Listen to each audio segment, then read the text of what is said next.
The significance of David in Judaism. Who is King David? King David was the second king of all of Israel. David was the eighth and youngest son of Jesse. He grew up ostracized from his family early on in his life and was made a shepherd.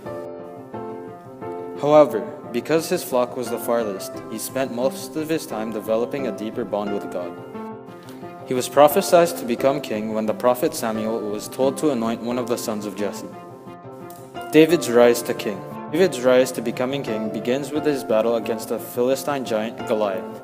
He kills Goliath by knocking him out with a stone, then beheading him. This is an important victory against the Philistine army, and because David did this, he became a national hero.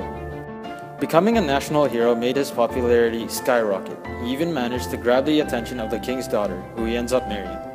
David eventually flees his homeland because he faces persecution from those who envied him. This included the king himself. When David returns, he learns that Saul and his best friend Jonathan had died in battle against the Philistines. The Jewish people crowned David as king around 1000 to 922 BCE. So why is he so important? David accomplished many feats during his time as king. He was the first king to unite all tribes of Israel. He also conquers Jerusalem, declares it the new capital of Israel, and relocates the Ark of the Covenant there from Shiloh.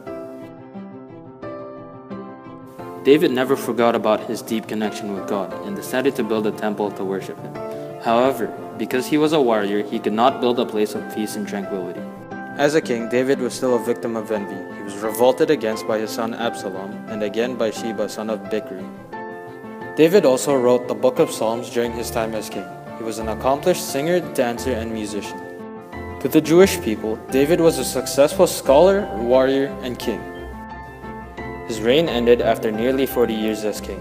Before he dies, he appoints his son Solomon as the next king.